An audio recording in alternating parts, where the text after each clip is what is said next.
구약 성경을 이제 분류를 해보면 창세기, 출애굽기, 레위기, 민수기, 신명기 이렇게 5권으로 이제 되는 모세오경이라고 알려져 있는 율법서가 있고, 그다음에 여호수아서에서부터 에스더까지 12권의 역사서가 있습니다. 또한 이제 욥기, 시편, 잠언, 전도서, 아가서까지 이 5권을 시가서 혹은 문학서라고 이야기하기도 하고, 이사야서에서부터 말라기까지 이 17권을 이제 선지서 혹은 예언서라고 이렇게 분류를 합니다. 이 선지서는 구약 성경의 대략 3분의 1에 해당하는 아주 많은 분량을 차지하고 있습니다. 그런데 이 선지서는 많은 부분에 있어서 하나님의 계획을 전하는 예언의 말씀이 대부분이어서 그 내용을 이해하는 것이 그렇게 쉽지가 않습니다. 그런데 그 분량이 많고 그 내용을 이해하는 것이 쉽지는 않지만, 그러나 선지서를 이해하는 데 있어서 아주 중요한 그러한 구조적인 열쇠를 가지고 있습니다. 선지자들의 말씀을 자세히 살펴보면 공통적인 어떤 구조가 있는데, 첫 번째로 생각할 수 있는 것은 이스라엘 백성들에 대한 죄에 대한 책망과 심판에 대한 그러한 예언입니다.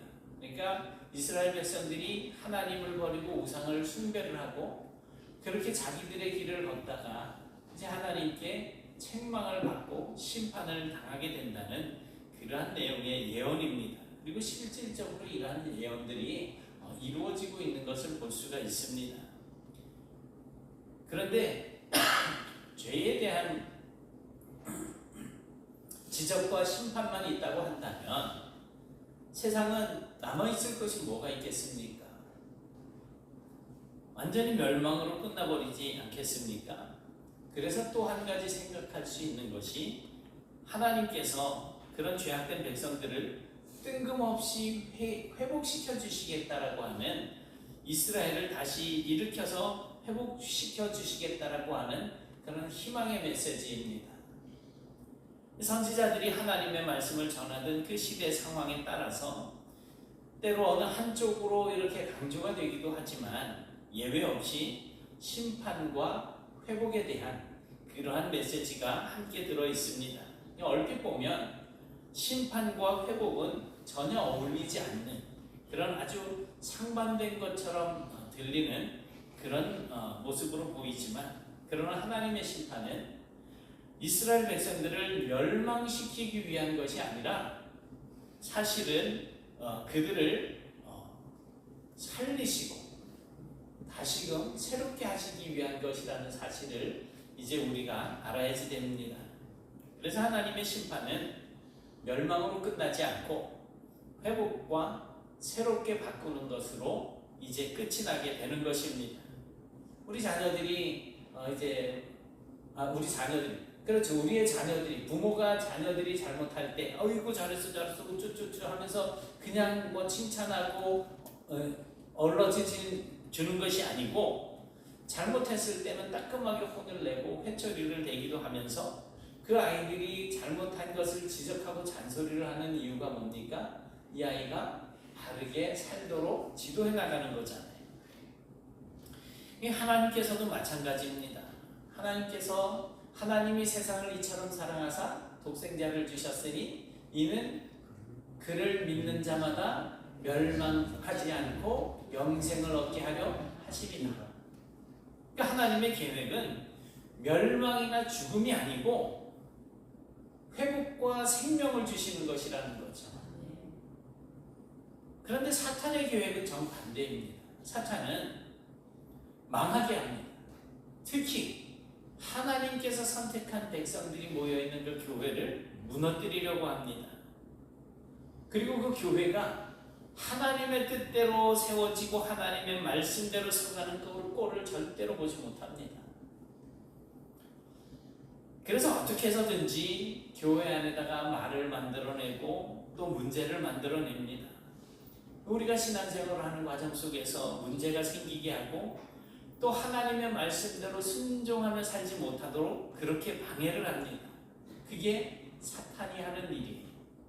그러다 보니까 성도들이 이 사탄의 이 유혹을 이기지 못하고 시험에 들게 되면 미워하고 시기하고 질투하고 화해하지 못하게 만들고 또 용서하지 못하게 그렇게 만들어 버립니다. 그러니 사탄의 시험에 빠져 있는 경우에 정말 그곳에 회복이 있을 리가 없고 그냥 모두가 다 복수의 화신이 되어버리고 마는 것이죠. 우리가 분명히 기억해야 하는 것은 이 회복과 용서는 하나님께만 있습니다. 그 누구도 우리의 죄를 용서해 주실 수 있는 존재가 없습니다. 그러니 선포되는 말씀이 내 양심을 찌르고 내 허물을 들춰내는 것 같이 느껴질 때, 저 사람이 또 누구한테 무슨 말을 듣고 내 얘기를 하지? 이런 어떤 찔리는 그런 생각들이 드러나게 될 때 오히려 하나님 앞에 감사하실 수 있어야지 돼요. 왜냐하면 그것은 우리의 잘못된 생각, 잘못된 삶의 방식들을 하나님께서 새롭게 만들어 가시고 또 회복시키고야 말겠다라고 하는 그 하나님의 뜻과 의지가 그 말씀을 통해서 담겨 있는 것이고 우리에게 전달되어질 때에 우리의 마음이 복잡해지는 것이기 때문에 그렇습니다. 오늘 읽은 이사야 55장은 바로 이 회복으로 초대하는 그 희망의 메시지를 담고 있습니다. 그래서 이 말씀을 좀 더 잘 이해하기 위해서는 이 말씀이 선포되어졌던 그 역사적인 배경을 좀 알아야 될 것 같습니다. 지금 이스라엘 백성들은 나라는 망하고 예루살렘은 파괴가 되고 먼 이방 나라의 포로로 잡혀와서 노예 생활을 하고 있습니다. 그 상황에 대해서는 이제 54장에 이제 이 말씀을 보면 7절 8절 말씀을 보면 우리가 이해하기가 쉽습니다. 하나님께서는 자기 백성을 버리셨다고 합니다. 그런데 잠시 버리셨대요. 네. 이스라엘 백성들의 죄악에 대한 진노로 또 하나님께서 자기의 얼굴을 가리셨대요. 그것도 잠시. 우리에게는 굉장히 긴 시간 같지만 하나님께서는 잠시라는 거예요. 그렇게 하나님께서 자기 얼굴을 가리시고 외면하셨습니다. 그러나 그것은 잠시뿐이었죠. 그 이후에는 이제 불쌍히 여기셔서 다시 구원하시겠다라고 말씀을 하시는 것입니다. 왜 그렇게 하십니까? 하나님은 사랑이시기 때문에 영원한 자비로 너를 긍휼히 여기시리라. 이 하나님께서 그렇게 말씀을 하셔서 어떤 하나님이시라는 거예요? 구속자 하나님. 그러니 우리가 시험에 들고 너무너무 힘들고 어려운 상황이었을 때 우리가 의지할 존재는 세상의 사람도 아니고 권력을 가진 사람도 아니고 돈도 아니에요. 의사도 아니에요. 의사는 물론 우리의 병을 고치는 기술을 가지고 있지만 그 일을 하시는 이는 오직 우리를 구원하시는 하나님이시라는 것입니다. 그 하나님께서 그렇게 하시는 것은 약속을 하셨지만 우리를 불쌍히 여기시는 마음, 그 사랑이 영원하시다라는 것입니다. 그리고 오늘 본문을 보니까 하나님께서는 백성들에게 이제 놀라운 초대장을 보내고 계십니다. 오호라, 너희 모든 목마른 자들아 물로 나오라. 오라는 거예요. 저는 이 말씀이 오늘 우리를 향한 하나님의 음성인 줄 믿습니다. 이제 우리는 우리 인생에도 우리를 부르시고 회복을 선언하시는 이 하나님의 메시지가 선포되고 하나님께서 주시는 평안이 풍성하게 임하게 되시길 축복합니다. 그동안 육신의 질병 때문에 고생하셨던 분들 이제는 그 고생이 모두 끝나고 회복되었으면 좋겠습니다. 그동안 인간관계의 상처로 인해서 마음이 아파서 그렇게 힘들게 괴롭게 지내셨던 분들은 이제는 그 아픈 기억들을 모두 다 지워버리시고 복된 기억들로 그냥 가득가득 채워졌으면 좋겠습니다. 회개할 거 회개하고 청산할 거 청산하고 잊어버릴 것 잊어버리고 나쁜 습관은 좀 고쳐버리고 이제는 심판이 끝난 하나님의 은혜로 모든 것이 회복되시기를 축복합니다. 아멘. 바로 그런 회복을 위해서 오늘 하나님께서 이렇게 말씀하십니다. 너희 모든 목마른 자들아 물로 나오라. 우리를 초대하고 계시는 거예요. 그런데 1절에서 보이고 있는 이 하나님의 초대를 가만히 들여다보면 좀 이상한 것이 있어요. 뭡니까? 돈 없는 자도 오라, 너희는 와서 사 먹어라, 이렇게 말씀을 하시는데 돈 없이 값 없이 사라는 거예요. 뭘 사는데 돈도 없이 값도 없이 그냥 어떻게 사라는 거예요? 우리가 무엇을 산다라고 하는 것은 뭐 예를 들어서 이 건전지 이거 없으면 기타가 저 앰프로 소리가 나가질 않아요. 그래서 이거 하나에 뭐 예를 들어 2,000원이다 그러면 2,000원 주고 사야 돼요. 돈 없는 자도 오라고 그렇게 말씀을 하시면서 내가 너 그냥 공짜로 줄 테니 받아가, 이게 아니고 사라는 거예요. 돈을 주지 않으면서 대가를 치르지 않으면서 산다라고 하는 이 말은 좀 맞는 표현이 아니지 않겠습니까? 그래서 싸게 샀다 라고 하는 말은 해도 공짜로 산다라는 말은 하지 않잖아요. 뭐라고 이야기해요? 공짜는 그냥 얻는다, 받는다, 이렇게 이야기를 하잖아요. 뭐 요즘 벌써 3주째 안 나왔는데 그 시간 되시면 가끔 이래 오후 3시부터 들리셔서 쭈쭈바에다 하나씩 이래 드시면서 요새 제가 이래 얘기를 하니까 잠이 많아가지고 아침에 좀 자야 되는데 근데 그 시간에 잠을 자는 게 아니고 다른 걸 하고 있는 것 같아요. 자꾸 이렇게 찾아가서 좀 어울러주고 하셨으면 좋겠어요. 이제 거기를 이래 가보면 이제 그 저쪽에 청전동 공원 저 안쪽으로 뭐 맹인의 총각인가 뭐 두부집 있고 그 옆에 보면 그 앞에 보면 뭐 대박꼬리인가 뭐 하여튼 저 고기 구워 먹고 그러는 집도 있고 그 GS25인데 GS25 거기 가면 가끔 뭐 음료수 뭐 아이스크림 뭐 이런 거 이래가지고 1+1 할 때가 있어요. 하나를 사면 하나를 더 주는 거잖아요. 그럴 때는 하나 값을 내고 2개를 사는 거예요. 하나를 공짜로 받는 건 아니에요. 그런데 지금 하나님께서는 뭐라고 말씀을 하시느냐 하면 돈 없이 값 없이 와서 포도주와 젖을 사라 라고 말씀을 하십니다. 뭔가 여기에는 설명이 필요하지 않겠습니까? 그래서 본문 2절에서 우리는 그 설명을 들을 수가 있습니다. 2절에는 이스라엘 백성들이 그동안 돈을 주고 사왔던 것들과 하나님께서 주고 싶어하는 것들이 분명하게 대조가 되고 있습니다. 너희가 어찌하여 양식이 아닌 것을 위하여 은을 달아주며 배부르게 하지 못할 것을 위하여 수고하느냐. 예전에 어느 이제 노회 저 이제 학생 때죠. 연합 수련회를 갔는데 어느 강도사님이 지금 아마 성도교회의 이제 개척했던 분이 이평소 목사님이라고 그분이 학생들하고 막 이야기를 하면서 이제 담배 얘기가 나왔어요. 그러니까 성경에 담배를 피우지 말아라라고 하는 말은 없지만 배부르게 하지 못할 것을 위하여 수고하지 말라는 소리는 있다. 그렇게 얘기를 하시더라고요. 어쨌든 간에 이렇게 이제 대조적으로 이야기를 합니다.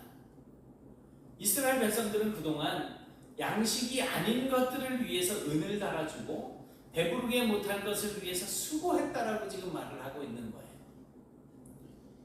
원래 이스라엘 백성들은 그 거주하던 땅이 없었던 민족입니다. 그래서 이리저리 떠돌아다니면서 목축을 하는 그런 유목민족이었었어요. 그리고 이후에는 요셉이 애굽에 들어가서 총리가 되면서 이들이 거기 들어가서 정착을 하게 되지만 나중에 요셉이 죽고 난 이후에 요셉을 알지 못하는 왕이 세워지게 되고 이스라엘이 그곳에서 노예자리를 하게 됐죠. 그런데 하나님의 은혜로 그들이 이제 애굽에서 나와서 광야에서 생활을 지내고 지금 젖과 꿀이 흐르는 이 가나안 땅에 들어와서 정착을 하게 되었었습니다. 그리고 그곳에서 그들이 과거에는 한 번도 가져보지 못했던 그 땅과 부를 축적을 하고 풍요를 누리면서 살게 됐던 것이죠. 그런데 사람들 정말 이상하지 않습니까? 돈 좀 만지게 되면 쓸데없는 일에 그 돈을 쓰기 시작하는 거예요. 이스라엘 백성들도 그렇습니다. 그들이 가지게 된 그 재물로 엉뚱한 일을 하기 시작했어요. 이제 하나님을 더 잘 섬기고 더 선한 일을 힘쓰며 살아가야 될 그들이 우상을 섬기기 시작을 하고 쾌락과 정욕에 빠지고 온갖 부정부패 부조리를 저지르고 탐욕과 명예욕과 우상이라고 하는 그런 모든 것에 다 이제 빠져들어가게 되는 것입니다. 배 타고 이렇게 바다를 제가 이제 둘째 천안 예전에 전도하기 위해서 배낚시를 그렇게 따라다녔다 그랬잖아요. 목이 마르면 그 물 많은데 그 떠먹으면 되는데 바닷물 절대 안 먹잖아요. 왜 그래요? 바닷물은 마시면 마실수록 점점 갈증이 나는 거예요. 배가 터져가는 그 많은 물이 있는데도 그걸 마시지 않는 것은 더 갈증을 느끼게 하기 때문입니다.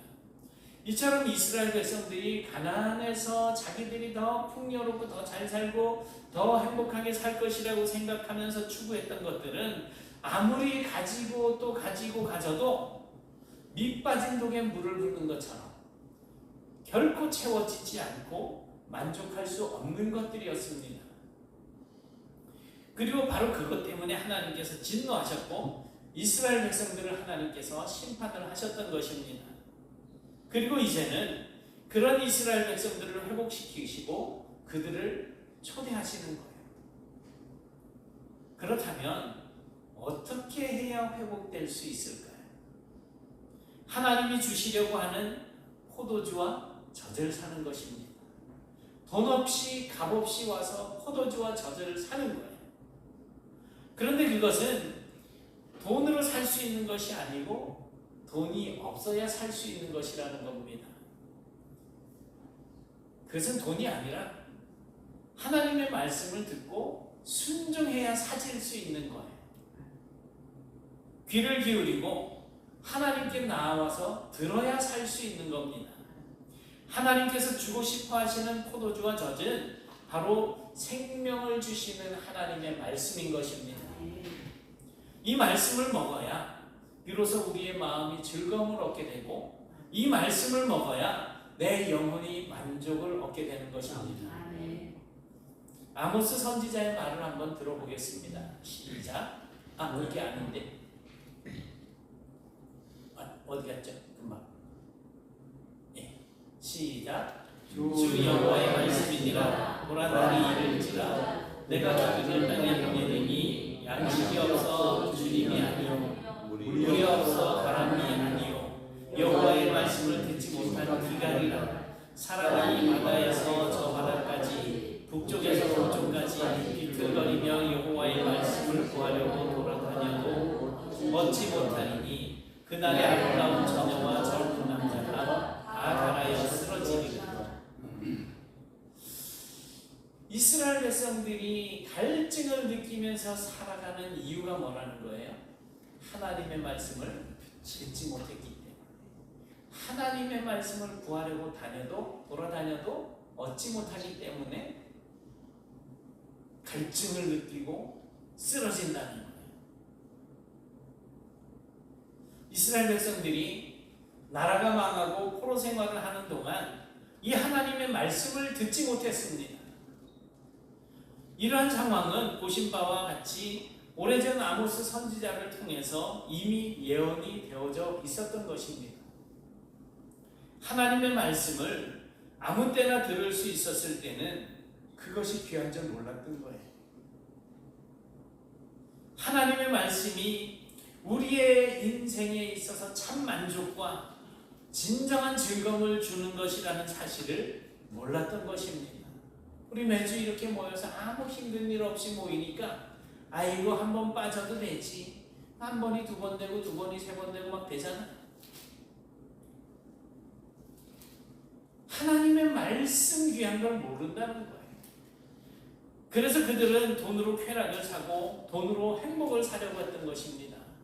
그 귀한 말씀이 있는데 그걸 그렇게 귀하게 여기지 않고 돈으로 엉뚱한 짓을 하고 놀아다녔다는 거예요. 돈만 있으면 다 되는 줄 알았던 겁니다.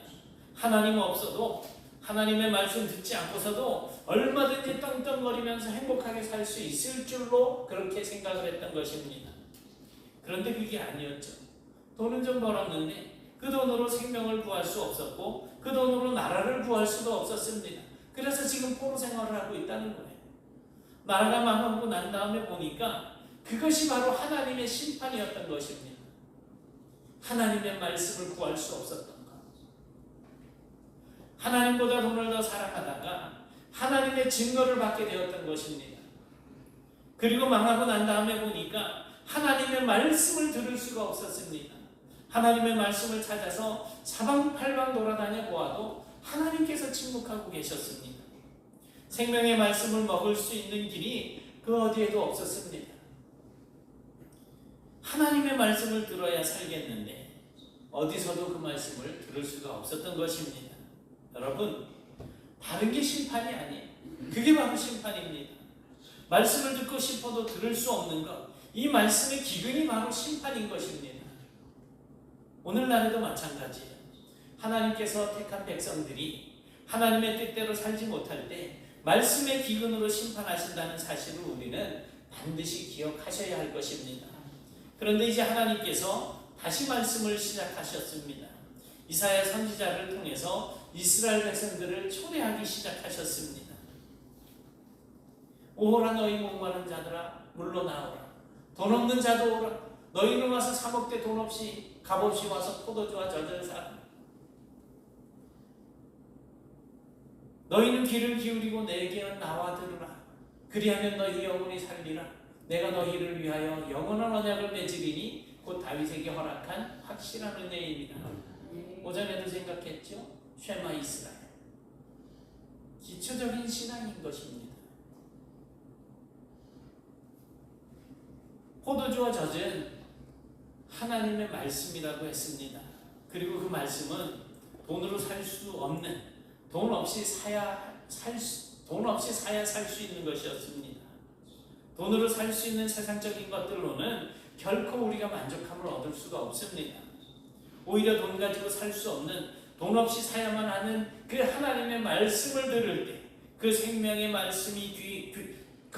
말씀에 귀를 기울이고 그 말씀을 순종할 때, 그때 비로소 우리의 삶이 회복이 되어지고 우리의 인생에 참된 즐거움과 참된 생명을 얻게 될 것이고, 그래야 우리의 영혼이 살게 된다는 것입니다. 여러분, 인생의 문제는 목마름입니다. 인생의 목마름 없이 살아가는 사람들은 이 세상에 한 명도 없습니다. 누구든지 어떤 형태로든지 갈증을 느끼면서 살게 되어 있습니다. 가난하면 가난한 대로, 또 부유하면 부유한 대로, 배웠으면 배운 대로, 못 배웠으면 못 배운 대로, 그 인생에 목마름이 있습니다. 문제는 사람들이 내가 그 목마름이 왜 생겼는지 잘 모른다는 것이고, 어디에서 어떻게 해야 그 목마름을 해결할 수 있을지를 알지 못한다는 것입니다. 이게 문제라는 거예요. 정답은 우리가 이미 알고 있지 않습니까? 하나님께로 나와야 합니다. 하나님의 말씀에 귀를 기울이고 청정해야 합니다. 그래야 인생의 갈증이 시원하게 해결됩니다. 그런데 사람들은 자꾸만 엉뚱한 곳에 기웃거린다는 것입니다. 돈이면 다 해결되는 줄 알았는데 많이 가지면 가질수록 더 욕심이 생기고 인생의 갈증이 더 생겨납니다. 몇 번 말씀드린 적 있잖아요. 9,900만 원 가진 사람하고 99억 가진 사람하고 누가 더 편안할 것 같으세요? 9,900만 원은 100만 원만 더 채우면 1억 된다고 그냥 막 이래야지 신나있고, 99억 가진 사람은 1억이 있어야 100억이 되잖아요. 누가 더 만족할 것 같아요? 둘 다 만족은 없는 거예요. 그럼에도 불구하고 더 많이 가진 사람이 훨씬 더 불행하다고 생각을 하면서 살아가게 되는 것이 바로 인생입니다. 목마른 사람은 누구든지 물이 있는 것을 찾게 되듯이 인생의 목마름이 있는 사람들은 누구나 다 생명수가 되시는 하나님 앞으로, 주님 앞으로 나와야 합니다. 나와서 돈 없이 값 없이 포도주와 젖을 사야 합니다. 하나님의 말씀을 들어야 합니다. 그래야 인생의 근본적인 문제가 해결되어집니다. 그래야 하나님의 형상으로 우리가 회복이 되어지는 것입니다.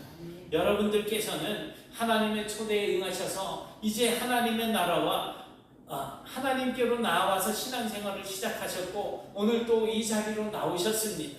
그런데 오늘 이 자리에 나온 것으로 만족할 것이 아닙니다. 우리의 귀에 하나님의 말씀이 들려야 합니다.